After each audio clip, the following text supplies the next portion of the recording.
Hello there. I like Star Wars Black Series action figures.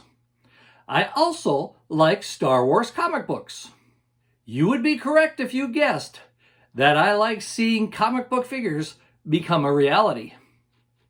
Welcome to Unboxing the Boxes, my Star Wars collection. This is episode 193, the Star Wars Black Series 50th Anniversary comic figures.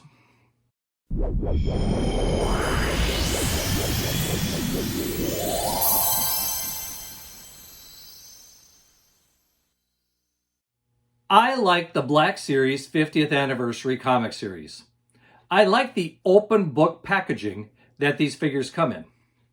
Unfortunately, I've only been able to collect 7 of these so far. However, I've recently ordered another one to add to the collection. Unfortunately, it didn't get here in time for the video. As for the other 4 figures, 2 of them have gotten a bit pricey on the aftermarket, and the other 2 are in that dreaded closed box, no open window packaging that I really don't like. So that's kind of why I haven't picked those up yet. But I tell you what, it is time to share with you the ones that I do have from this series. And we're probably going to discuss those 5 that I am still missing. But before we do that, we have to have a trivia question, correct? Okay. Today's trivia question once again comes from watercoolertrivia.com. And this one might give most of you a little bit of a challenge. The question is, what Pulp Fiction actor was George Lucas's second choice to play Han Solo and would have taken the role had Harrison Ford declined it? Once again, what Pulp Fiction actor was George Lucas's second choice to play Han Solo and would have taken the role had Harrison Ford declined it? We'll go over the answer to that later on in the video. But for right now, it's time to look at this Black Series of figures representing the 50th anniversary and the comic books.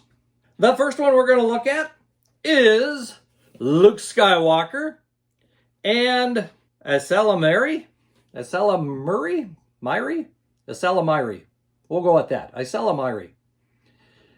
Like I said, one of the things I like about these figures is that they have this open book type packaging. With this Luke Skywalker figure, we can see he also comes with a little creature and his lightsaber. And if I remember from the books correctly, this Isela Miri is actually a creature that can kind of take away the Force. Thrawn was known to have a couple of these, if I remember correctly. Been a long time since I've read these books. As we look at the figure, we can see it is a pretty good likeness of Luke Skywalker. Of course, it's Black Series, so very well articulated. And we can see Luke is basically just wearing his black clothing, probably from Jedi training. On the inside cover, it says, 5 years after the destruction of the Death Star, Luke Skywalker fears there is no hope as the remnants of the Imperial fleet are readied for war under the command of Grand Admiral Thrawn. So what do you think of that one? I like it. And like I said, I really like that these can open up. You can set it down and it'll be there. A good figure to start with. The next one we have is Princess Leia. Princess Leia Organa was one of the greatest leaders of the Rebel Alliance, fearless on the battlefield and dedicated to ending the Imperial's tyranny. This figure is really sharp looking. She comes with 2 pistols, 2 different size pistols, and from what looks like I think it's a cloth cape. Little hard to tell for sure, but it looks like it's cloth. I like the holster at her side there. Nice cover on the thing. And I like the picture on the back. We can see the 4 gang members are all together there. So we've got Luke, we've got Leia. How about a figure of their dad? That's right. We have Infinities Darth Vader. And I don't ever recall reading this particular comic. But when we read the interior cover, it says, in a galaxy filled with endless possibilities, Vader duels Luke aboard the second Death Star, when Leia arrives, revealing that she too is a Skywalker. Unable to confront both his children, he turns from the dark side. He reemerges as a Jedi once more, clad all in white. So that gives us a reason to see a white Darth Vader. And of course, I'm sure it's probably the same mold as some previous ones, just completely painted white. He does still have his red lightsaber and a cloth cape, which is kind of nice. A decent looking figure. I kind of like it. Kind of different seeing a white Darth Vader instead of the all black Darth Vader. Too bad we didn't get to see that in the movies. That would have made for an interesting scene. Once again, I like the cover of this box. It is a really cool looking piece of artwork that they have there. So, we've got Dad and his two kids. Who's next? Well, as long as we had a Darth Lord here, let's have another one. Let's go to Darth Maul. And this is Darth Maul, Sith Apprentice.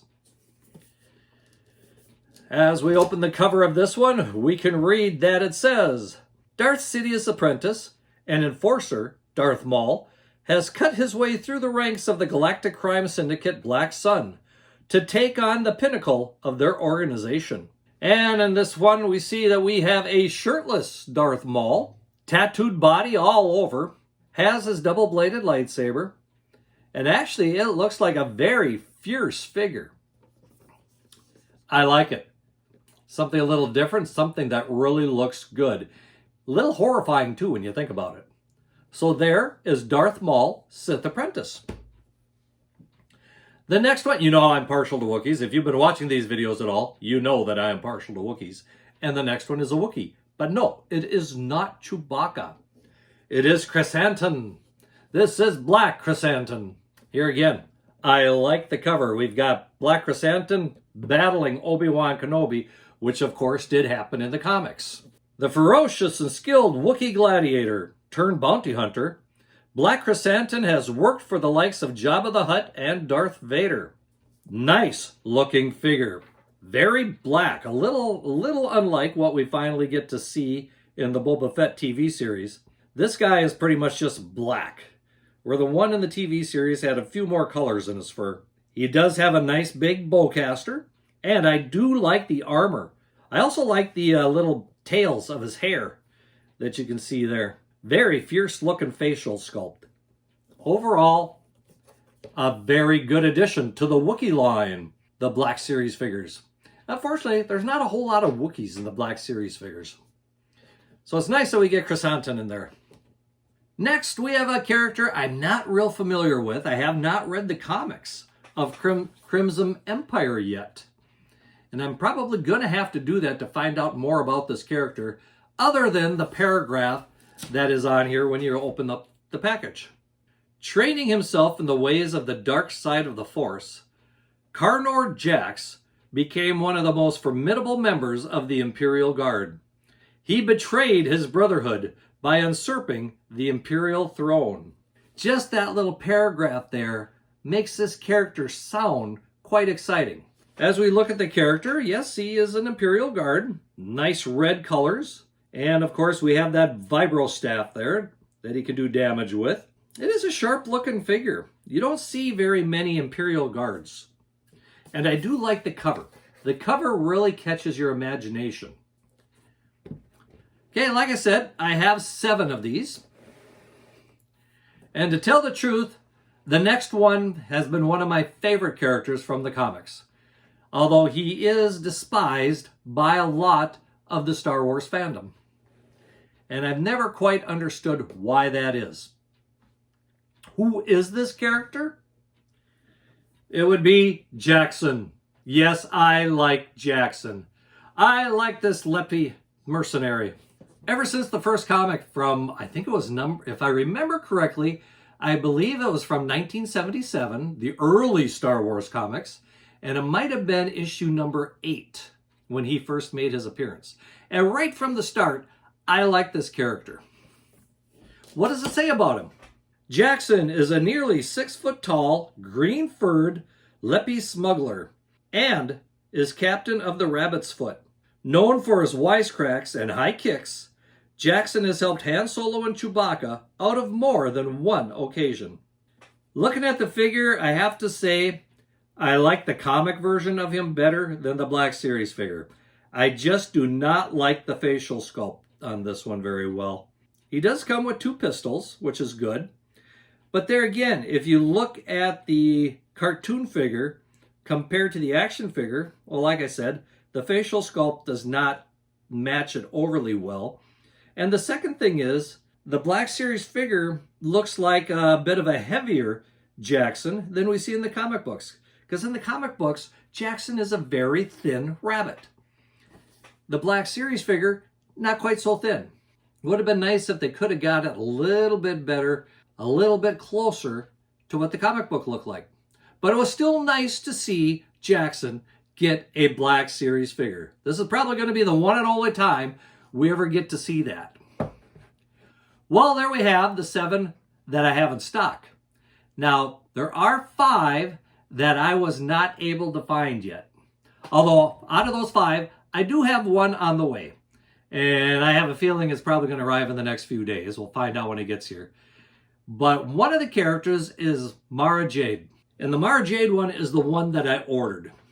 And the reason I ordered it is because in the Expanded Universe line of books, which are all legends now, I really like the character of Mara Jade. I thought she made a good wife for Luke Skywalker. And from the looks of her action figure, it should be a good action figure.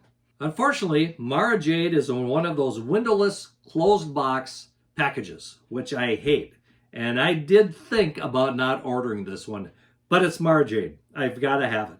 The other 2 figures that are in the closed box that I would like to have, but I haven't been able to bring myself to ordering those yet, would be Dr. Aphra. I think that'd be a great one to have. And the other one is the Scar Trooper Mick, or Scar Trooper Mike. S-C-A-R, all capital, Trooper Mike. That one, I think it'd be kind of cool to have it. Don't necessarily need to have it, but I think it'd be fun to have it. The other 2, and these are the expensive ones.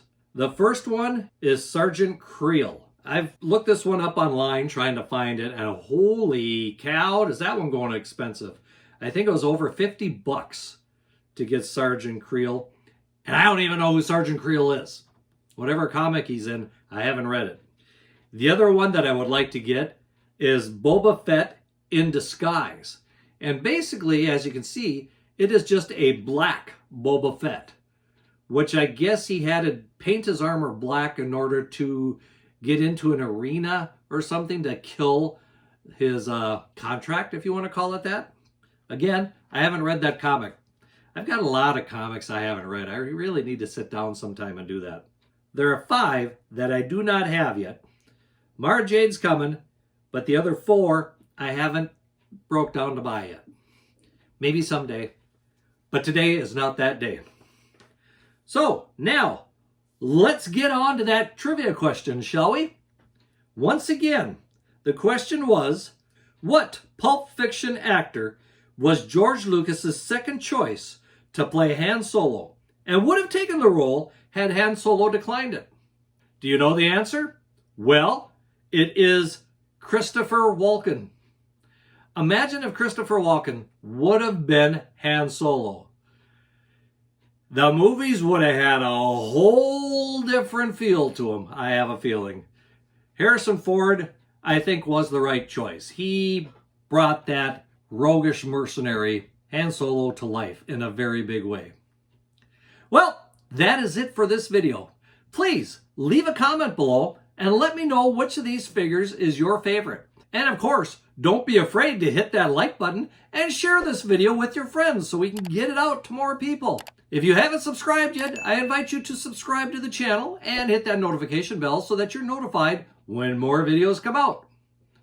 Well, until next time, may the Force be with you and keep collecting!